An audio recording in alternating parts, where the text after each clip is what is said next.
trade tourism expert, seen in the industry. So with his rich background in many areas, especially with airlines, foreign airlines, and of course the golf, he's identified more as a golf man and an expert on golf. I would request Mr. Rajan Sehgal to take over and give his thoughts, and especially if you can also mention, as has been, I think, flagged by the earlier two speakers, that apart from diversifying the source countries, we may also need to diversify our product offerings. And golf is one area where it is still not getting a good, I would say, a footfall from some countries who are very keen on playing this game. So if you can highlight that also with your vast experience in the golf industry, Mr. Sehgal. Good afternoon, everyone. First of all, I'm really honored that I am sitting among our three former secretaries, Government of India, and I think because of their guidance and experience, I am sitting on the dais and I am sharing my knowledge with so many other people. Before starting, the future of India is sitting behind. All of you are looking down. If you want to become a shining person in the future, you have to raise your head above. Don't look at the phone, look above, look at the dais. There are so many experienced people, and I think if you want to make your future, you have to look up. So whenever I visit your university, I always say this. I don't give any presentations, and I don't believe in that. If you have to be a tourism man, you have to be on the move. And I don't believe in figures also, because jungle mein mor nacha, kisne dekha, that is the thing. And I take the live examples. I had the chance to meet the Israel tourism minister a few months back. He was in India, and before coming to India, he was also given the job of home security minister. So, with interacting with him, the war was on with Hamas and other countries. And he's, when we asked about the tourism, he said during the war, we already built 10 new hotels in Tel Aviv and in Israel. I said, how come? He said the war is at the border, not in the town. So this is the time that we develop our tourism, and whatever things are left, we are doing that. Take the example of Jammu and Kashmir. They all over the world or in India, they call it as a disturbed state. And Mr. Arvind Singh ji is here. We did the G20 tourism summit there, and that was the most successful G20 summit in Srinagar.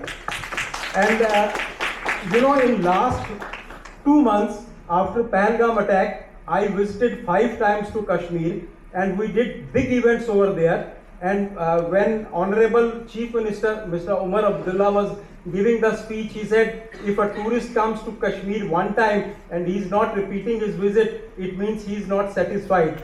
And when my turn came, I said, Honorable Chief Minister, that's my 5th visit in last 2 months. I have not been to my in-laws in that time, in last 2-3 years, So he was really appreciating that. Jammu and Kashmir has got 2 crore 25 lakh tourists in the year 24. And when the Tulip Garden opened for 20 days, I think 8 lakh visitors visited during the 20 days. So that's a big achievement. And our media should play a very positive role. They will tell you on the news that how many stones are pelted during one particular day, but they will never tell you that there are 80 flights landed in Srinagar, and that is the 3rd most busiest airport in India. And if we don't give this kind of news in India, around the world, the publicity will be very negative. So we have to be ready in that. And as Mr. Jutsi said that I am into golf tourism, I am not only into golf. I just want to say a few lines कि ये आफाक थी कि हमें इश्क हुआ है, लोगों ने पूछ के आशिक बना दिया. I am not only the golfer, but I am into so many other things. I studied my graduation, post-graduation in tourism when the first college in Asia was opened, and during my career with Lufthansa, with ITCs and my own business, I learned so many things, which I said I will give back to the industry. And so after the COVID, we started so many things with various chambers with various associations. I just came back 2 days before from Abu Dhabi. Our Travel Agents Association of India, which is celebrating its 75 years, we took 540 delegates to Abu Dhabi. Ashish was there. And I told my president that we are not going as a delegate, we are going as an ambassador of Indian tourism industry. So we told even whosoever we met, we told them that, if your country is beautiful, but we have so many other things, right from Jammu Kashmir to Kanyakumari. So when we took all the delegates to Bab's temple, the Swami Narayan Mandir in Abu Dhabi, everybody was shocked that India can achieve this kind of thing in a Muslim country. So during my career, I realized that travel and tourism is not only ticketing. And when there is a global crisis going on everywhere, in the other parts of the world, India is still peaceful. The domestic tourism is doing very well. Even the international foreign tourists are also coming in a big way. I have seen lots of foreign tourists in Kashmir. That is a great thing. And then I realized that we should concentrate on what are the big segments of India. So we started 10 years back a heritage tourism conclave. We do every year a heritage tourism conclave in a heritage city, heritage site in various parts of India, started from Delhi, Jaipur, Jodhpur. Recently, 3 months back, we did in Baroda at Lakshmi Vilas Palace, which is one of the largest residential palace in the world. It's 6 times bigger than the Buckingham Palace, And there we did an international vintage car show. We bought 200 vintage car shows from all over the world. But again, the marketing is not there. When this vintage car shows happens outside India, in Italy or in America, 6 months before, that city is totally sold out, And, these vintage car shows are amazing, and heritage tourism. Then when I was one time in Switzerland playing golf, and after a game of golf, I was moving around in a small place called Interlaken. There was no internet, there was no mobile phones, nothing. And I was roaming with some of my foreign golfer friends, and suddenly I saw 2 Volvo coaches full of Indian tourists landed there at Interlaken. So I was shocked also, and I was very proud that look, there are 2 coaches of Indian tourists in a remote village in Switzerland. So I went to the tour escort. I said, how come they are at this place, and from where, which part of India they are? He said they are from Sikar in Rajasthan. And I said, who told them to come to this place? He said, you have seen there are young people from 20 to 30 years. But in that group, their age group was 8 to 80 years. He said they saw Indian movies, and now they are on a 12 days tour of Europe where all the Indian films are shot. So that day I decided that film tourism is also one of the important segments. So we started Film Tourism Conclave in Mumbai. We do it every year, where we collect all the Indian film industry, the states, the foreign tourism boards, the resorts. Mr. Arvind Singh ji was also present in one of our conclaves. And the film tourism is becoming very popular. Madhya Pradesh state has got from last 3 years the most friendly film tourism state. It creates a lot of business when you do. Then you have a wedding tourism. I will go quickly. Wedding tourism is one of the biggest industry. We did a very big wedding in Hindustan, in Kashmir last week. We took around 160 wedding planners from all over India to Kashmir. We said, why don't we start from Kashmir, because Kashmir is on top of India, close to the God, and the couple will get maximum blessings when they will get wed in Kashmir. So, we did a fake marriage over there at the Dal Lake. So it was amazing, So these are the things, selling point, which you can compare India on a big And अभी हुआ है ना? Thank you, sir. Mr. Sehgal हमने इसको जोड़ा हुआ है. pointed out, in a very informal and based on his own experiences, certain new areas, film tourism he has flagged, wedding tourism, golf of course he says, and he has also, I think, brought a lesson for all of us that you don't have to be an expert in that particular area to be the chair, because he was President of India Golf Tourism Association. So you were like a bureaucrat, you know. I was CNMD of Rajasthan Tourism Development Corporation, and I've never run a hotel. So it's just like that, you know. You said that you don't play golf, but you are still the president of the corporation. Now that is very good. So this is how, you know, we have to encourage, you know, despite this is the leadership, the quality that you have. So I'm very happy, Mr. Sehgal, and of course, one thing I think is the biggest lesson and the takeaway of this conference is that irrespective of all the tensions, whether geopolitical or domestic tensions, India has to go on. And for India to go on, the people sitting on the last benches, the youth, you know, I won't use the word millennial, youth is not distinguishable with who is youth. You know, even an old person can consider himself as youthful. So the youth has to, you know, guide and be the leader. So before I sum up, I would take just 1 or 2 minutes more. Mr. Ashish, I said that I would ask you one question.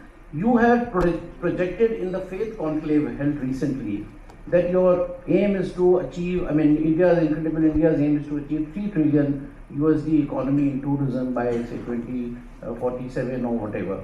Now you think that these tensions which are not subsiding and which may continue and more global tensions may come, do you think that this target is achievable in the light of these happenings? Very short, one minute answer. In that 1 minute, I'll take 10 seconds to think of an answer. But okay, let me put it in this perspective, and again, it's a statistical perspective. When we came up with this target, and that was during the tenure of Mrs. Singh, the question posed to us was under the this program which our Honorable Prime Minister was running, the what should be the Viksit Bharat vision. So Minister of Tourism came up with a target of $1 trillion for Indian tourism. We challenged it. We said that if China and America today, their tourism economies are already beyond $1 trillion, is it wise to look at, after 25 years, a target for Indian tourism at 1 trillion? Number one. Number two, we are today at around 5 or 6% of the GDP. By all possible means, it is expected that Indian GDP will be around 30 trillion.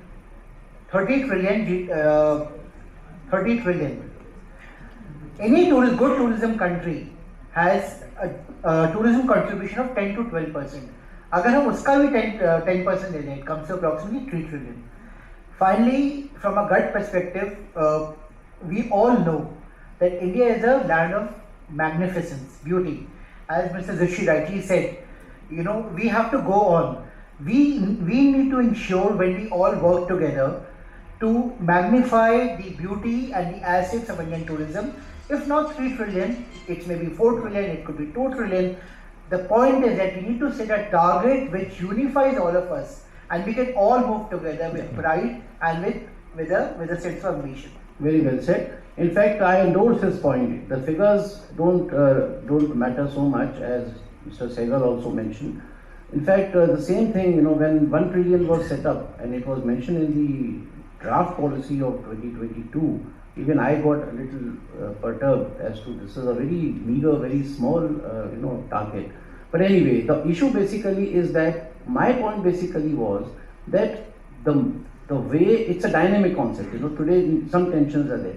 What is important is from periodically it has to be reviewed, not in terms of target but the strategies. In fact, the Government of India, Ministry of Tourism, I would call upon from this stage that we set targets for 2047. Now it's 22 years ahead. Unless you break up in the areas as to which are the areas where how much tourist footfall will come, how would you make it 3 trillion? That kind of exercise if faith can also do in the coming years or coming days, I think that will do the industry a lot of good. Aishwarya, just one point, since you are in the teaching line also, how skilling, how the skill gap that we have, whether for international tourism or for domestic tourism, it is alike. Do you think that the government should continue to kind of invest more and more in skilling, or do you think the private sector should also come in? What is your view?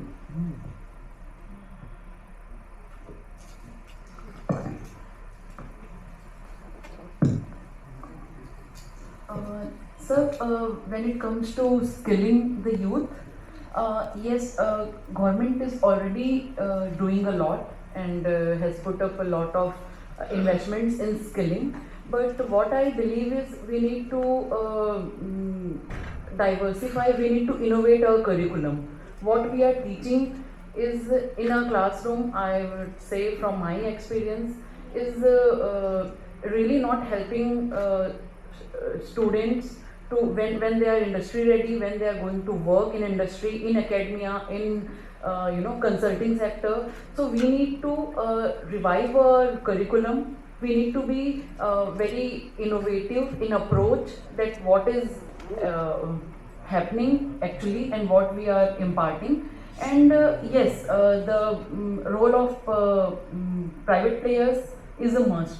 That's why I really appreciate the concept of this professor of practice in universities, because bringing the industry knowledge to academia is of utmost importance. That is going to teach students what's actually happening in the industry and how they can be better at what they want to do. So yes, it is very important, and private sector can actually revamp it. It can contribute and it can complement the skilling sector. Thank you very much for your comments, Mr. Rajan. Just one single minute question and single minute answer. You keep meeting ambassadors. You keep meeting, many representatives of various countries. I keep seeing on the social media. Now, what is their assessment? Are we really getting hyper about these tensions and the global disorder, or you think that similar concerns are shown by these ambassadors when you happen to meet them? So I give you an example. I think they are very much feeling safe, and they sent a message to their country that India is one of the safest country. And when we did the G20, lots of ambassadors went there, and we did 3 events there in last 2 months, but they were not allowed at that particular time. But they are calling us that please do something in Kashmir. So I am just giving you the example of Kashmir, but they have a very, very positive view about India. So that's a very heartening note to know from the people who are actually working and sitting and interacting with such people. So friends, from the panel side, I think we have done our bit. The time is for questions, and as in the first session, I would take 2 questions. You can raise your hand and introduce yourself. So this lady has raised the hand first. Yes, please. If you can just stand up and ask the question. Give her the mic, please.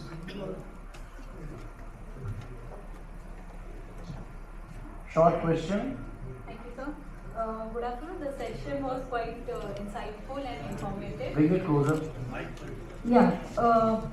If I may ask, if there is any dedicated website or portal where the Dharohar, the unique strength and heritage or asset of the state and UT has been displayed in a compiled form.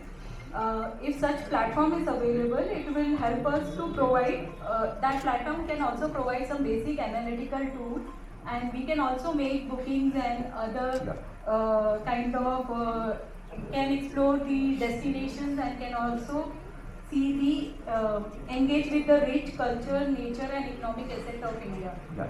So I will answer partly from the government side. Ministry of Culture's website. I've been Secretary Ministry of Culture also for some time. You will find all the World Heritage Sites, the details. That is one. Then you may have to go to the states' websites, and they will have very distinct icon on heritage this thing. Now Mugdha ji raised an issue about directory. In the policy also the government of India has announced that they are going to create more data on all the product offering with the private government. Then states also have state archaeological departments. So you need to cull out these information from various sources. But yes, they are all available. And this is the time when you people should be lucky that you can surf and find out. Otherwise, previously, another 10, 15, 20 years ago, you had to kind of word of mouth influence that, and you wouldn't get any information about the place. So this is what you can look for. So can we have a combined platform for the same? Well, that's a very good idea. That's what I mentioned Mugda's remark, that Government of India has promised in its policy that they are going to create that. In fact, the Incredible India, as Mr. Joshi rightly saying, digital version 2. You must have a look at it. It's attempting to combine, as he's rightly saying, all the assets that the country has across different segments, be those culture, architecture, sports, monuments, etc. So have a look at it. I think it's a very good attempt, apart from what Mr. Joshi already mentioned. Second and the last question, please. Yeah. Good morning, my name is Om, a student of BBA Aviation Management. Louder, please. My question is, what role can NRI and Indian diaspora play in promoting Incredible India abroad, and specifically which untapped international market can be targeted for the future growth from India perspective? Yeah, Please. so India got around 19 million international traveler arrivals, out of which 10 million are foreign tourists, remaining are all the Indian diaspora. So we have around 40 million Indians who stay abroad, and as you rightly said, as the Honorable Prime Minister also built on the same thing, for every Indian try and get 5 visitors coming back to the country. So each time Indians come and visit the country, they already are promoting the country. So I think the key point is how can we create more cultural evenings with the local embassies around them. How can we have more festivals leveraging the Indian diaspora, which is already present. But the fact of the matter remains, Indian diaspora is the strongest in the world, and the more, if we leave aside what Mr. Trump has done, if more of Indians travel and work abroad, then the influence that Indians have will on each local economy. In fact, UK has 3,600 Indian restaurants, more than the Indian restaurant in Delhi and Bombay combined. So you are absolutely correct. Indian diaspora is going to play the biggest role in being, as I think Aishwarya rightly said, as being they are the brand ambassadors. We are the brand ambassadors for the country. Absolutely correct. Thank you, audience, for the questions and for the interactive session that you had. Before I sum up and close, I would have one more activity in between. Ms. Aishwarya has written a very good book on tourism, and she would like it to be dedicated or be presented in this session. I would request her to kindly introduce about the book, and then we can stand up and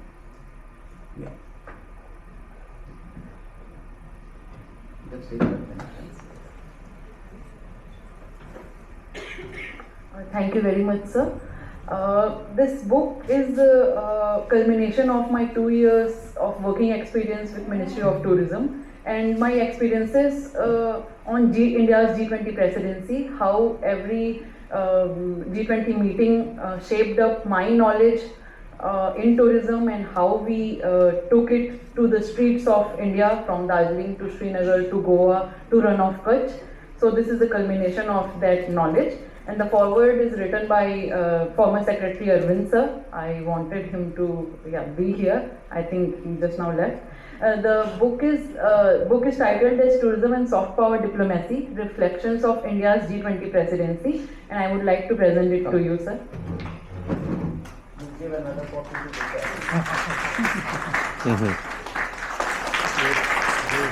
Thank you very much indeed. Ladies and gentlemen, before we close this session, I would request Sri Vinod Zuchiji to do the honors of presenting mementos as a token of gratitude to our eminent speakers. I would request you, sir, to present a memento to Sri Rajan Sehgal, sir. Vinod Zuchiji, sir, to kindly do the honors as the chair of the session. To Sri Ashish Gupta and to Dr. Aishwarya.